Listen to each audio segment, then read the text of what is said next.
Isang sikat na pasyalan noon, and marami tayong mga kababayan na talagang na-miss ang lugar na ito.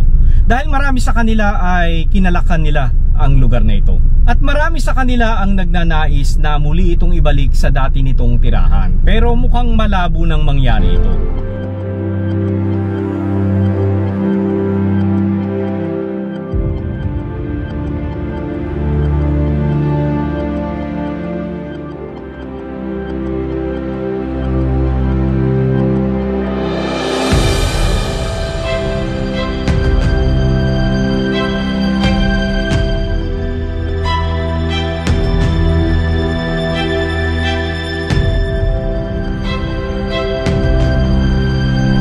Sa vlog na ito ay muli nating pag-usapan ang history ng Nayong Pilipino. Panoorin nyo to.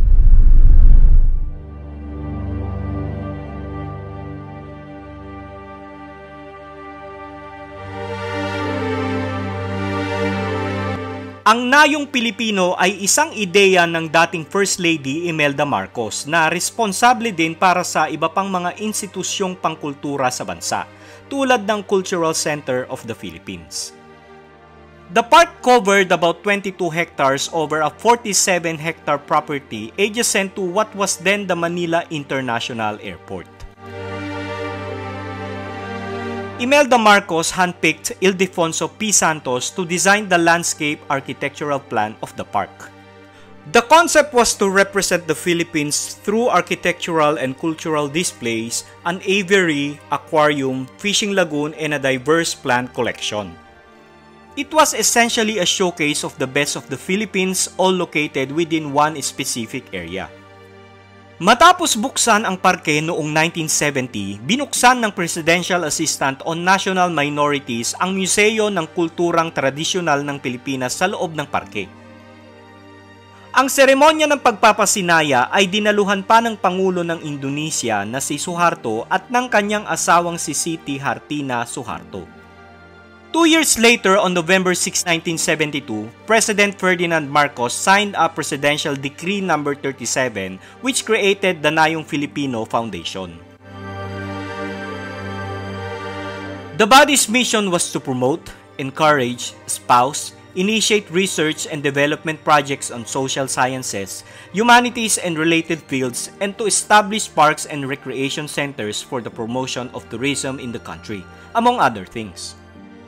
Nayong Pilipino was divided into 6 district regions. The Tagalog region featured Emilio Aguinaldo, a Bulacan House, a Bamboo House, and a Paete House. There was also a Bahay na Tisa which contained a collection of 19th century furniture and furnishing used by lowland Christian Filipino Ilustrados during the Spanish colonial period. There was also a Tagalog region pavilion where events were held. There was a Spanish house in the Bicol region, but of course the main attraction was a much smaller version of the famed Mayon volcano as well as the ruin of Cagsawa Church.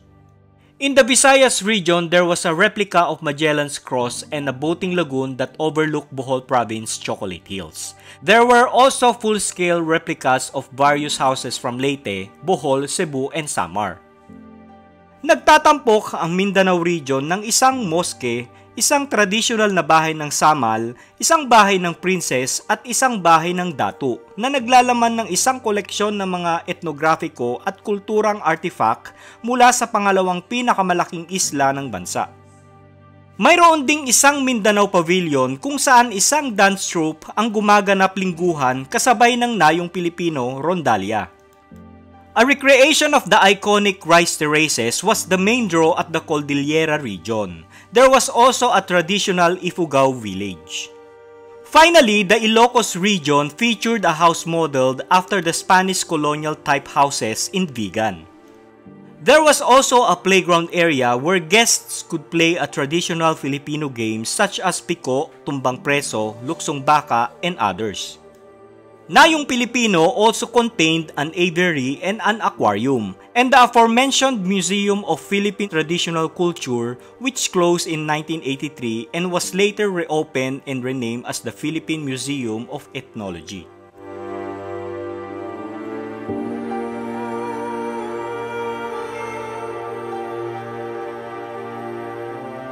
Sa mga taon ay nag-host ang parke ng maraming paulit-ulit na gawain sa kultura, pati na rin ang mga pang-isahang kaganapan, kasama ang taunang pagdiriwang ng Santo Niño. At isang pamilihang bayan kung saan ipinapakita ang mga katutubong produkto mula sa iba't ibang pangkat etniko mula sa relihiyon ng bansa, pati na rin ang iba't ibang mga eksibisyon sa museo. Many of these events were attended by the First Lady Imelda Marcos.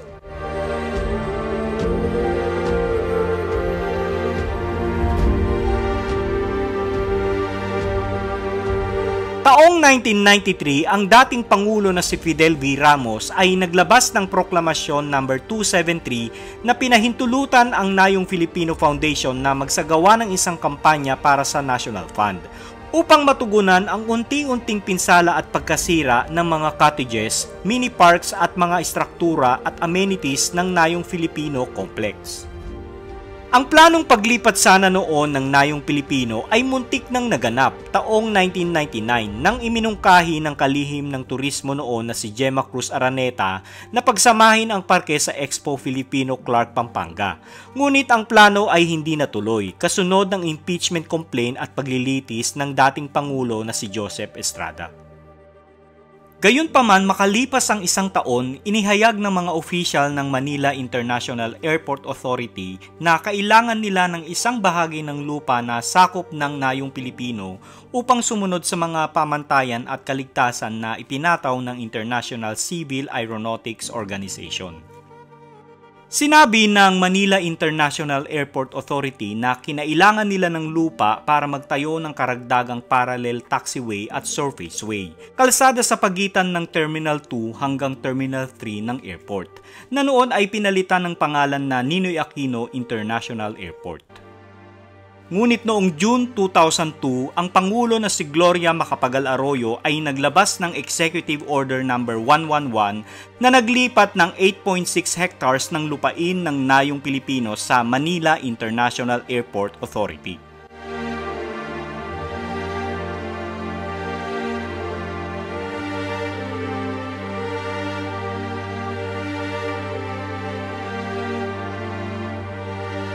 Samantala, si Planas at ang Nayong Filipino Foundation ay patuloy na abala sa paghahanap ng bagong bahay sa parke at natagpuan nila ito sa Clark Expo, Pampanga. Ang site na ito para sa bagong parke ay iminungkahi ni dating Pangulo ng Tagapayo para sa kalihim ng Hilagang Luzon na si Rene Diaz. Binuksan noong 2007 ang Nayong Pilipino sa Clark na itinayo sa 3.5 hectares na lupa na nagtatampok ng bagong mga atraksyon na wala sa dating Nayong Pilipino sa Pasay City. Ang Nayong Pilipino sa Clark ay hindi permanenteng tahanan ng Cultural Park.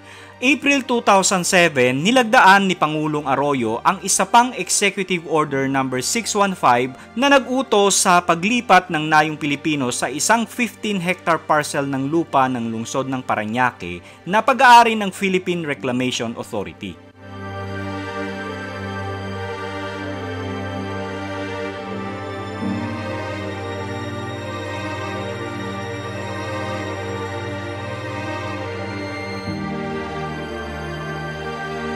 Pagsapit ng taong 2012, nasakop na ng Manila International Airport Authority ang dating pag-aari ng Nayong Pilipino at isa na itong parkingan ng mga sasakyan at storage area.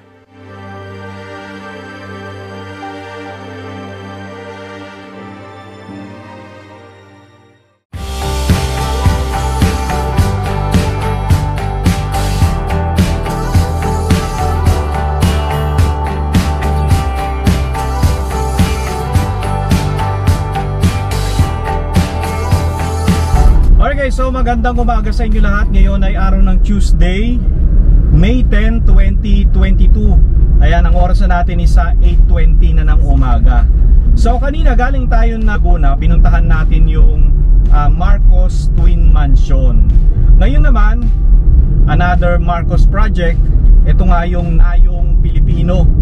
Okay, ito yung old Nayong Pilipino na wala na ngayon, na inilipat sa Pampanga. Ayan, so bali ito yung ating take 2 ng Nayong Pilipino.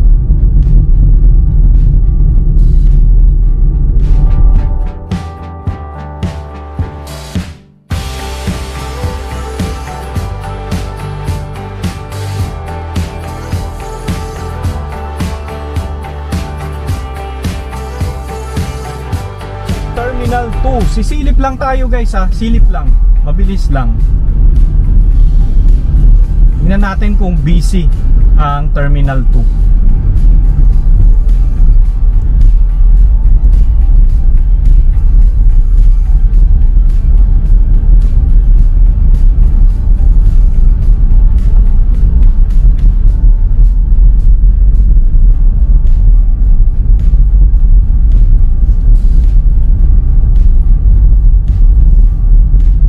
Tayo sa may arrival.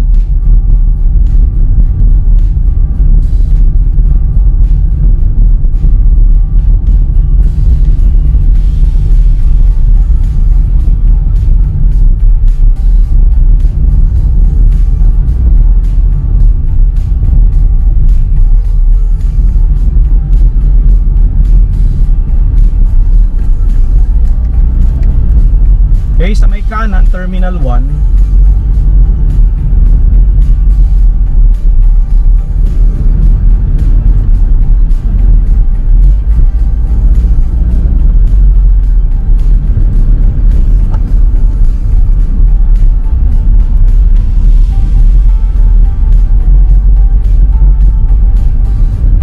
Okay, arrival Terminal 2.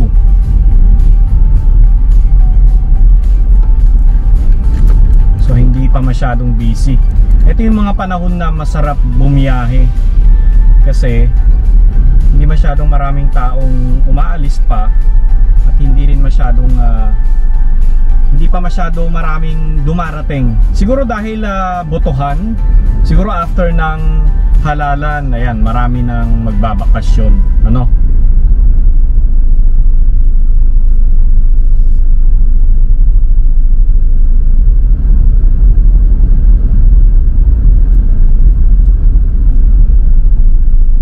Okay, so balik tayo, akyat tayo sa may departure. May mga nagdadatingan din.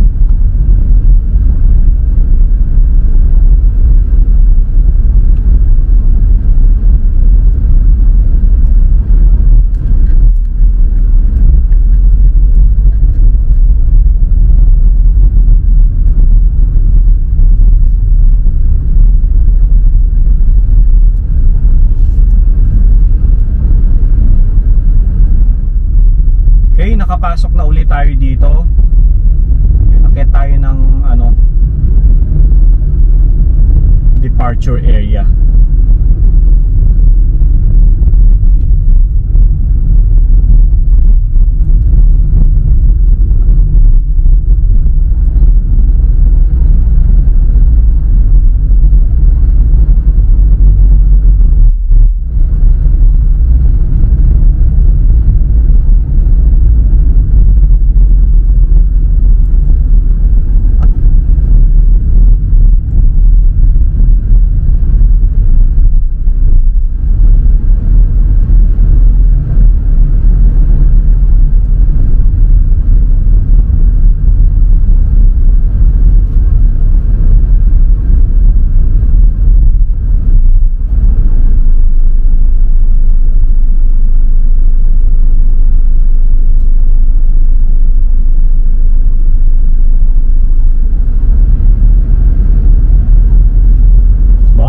Medyo marami-rami din yung mga kababayan nating magbabakasyon ha.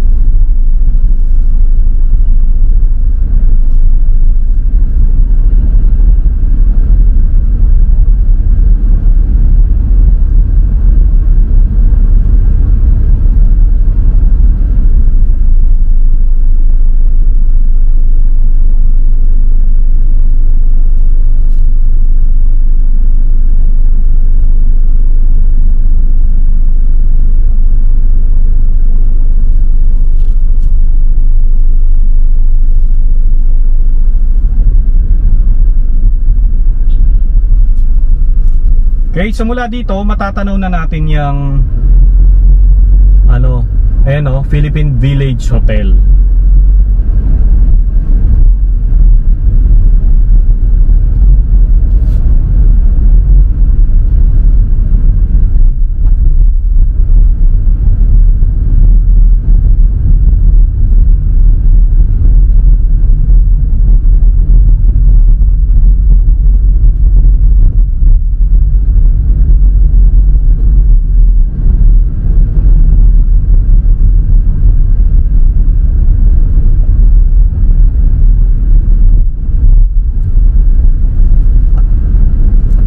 Yan ang Philippine Village Hotel.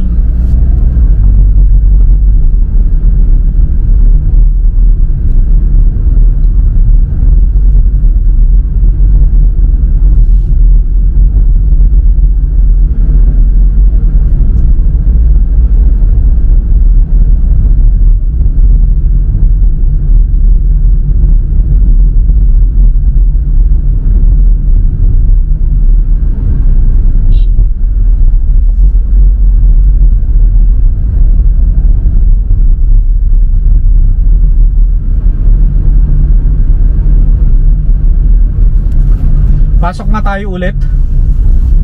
Pasok tayo ulit dito.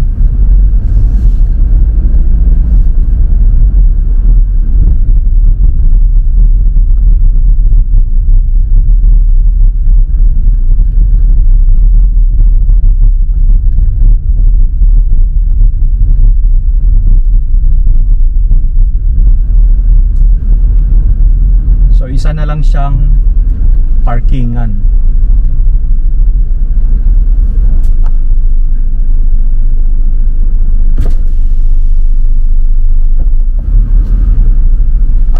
Thank you.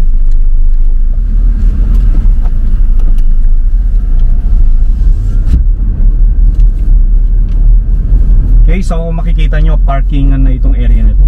Etong kung nasaan tayo, itong parking na to, eto mismo yung Nayong Pilipino. Punta tayo doon para matanaw natin yung yung Philippine Village Hotel.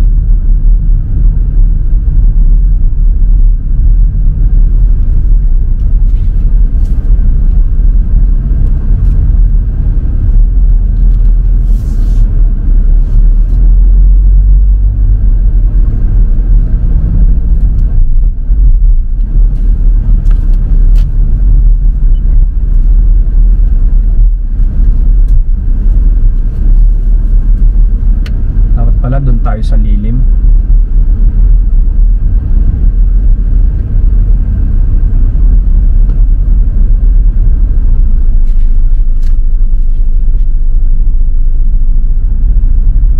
Okay, so sana makikita nyo yung Philippine Village Hotel. Ayan nasa harapan natin. Kita nyo ba guys? Ayan. Okay. Sayang Philippine Village Hotel.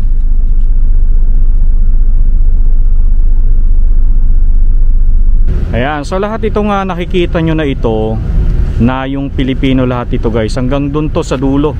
Dun. Mamaya ipakita ko sa inyo kung hanggang saan yung pinakadulo na yan. Okay.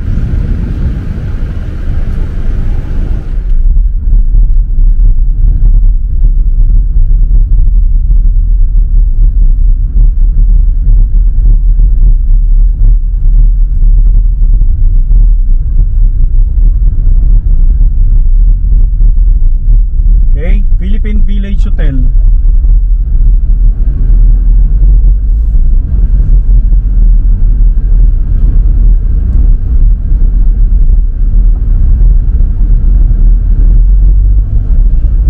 Okay, ganun lang, labas na tayo.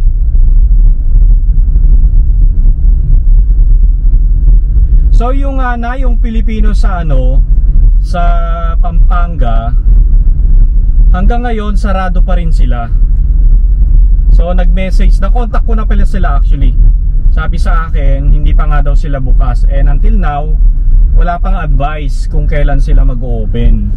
So doon sa makakaalam, please let me know naman para makapasyal tayo ng bagong Nayong Pilipino sa Pampanga. Okay? So etong yan kung saan nakaparada yung mga bus na yan, yan yung part ng Nayong Pilipino. Okay, so pakita ko sa inyo kung hanggang saan yan. Yan, Nayong Pilipino lahat yan.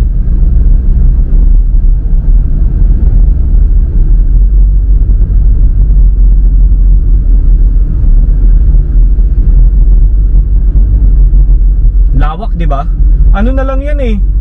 Empty na siya, tapos merong mga cargo, mga truck sa loob. Yun ang sabi sa akin ha. Sayang, ang laki. Ang laki ng lugar.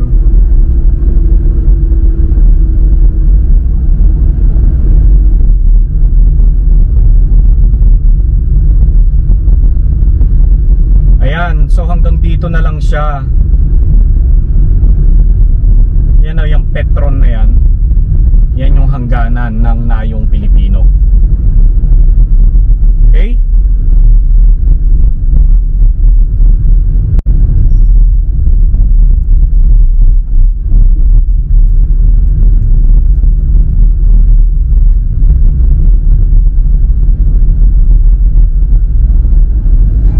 I'll never be the same. Because of you I'm changed for the better, and I just can't explain what it is you've done to me.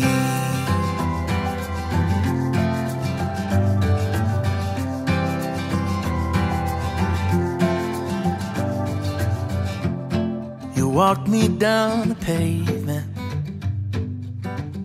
right up to my driver's door.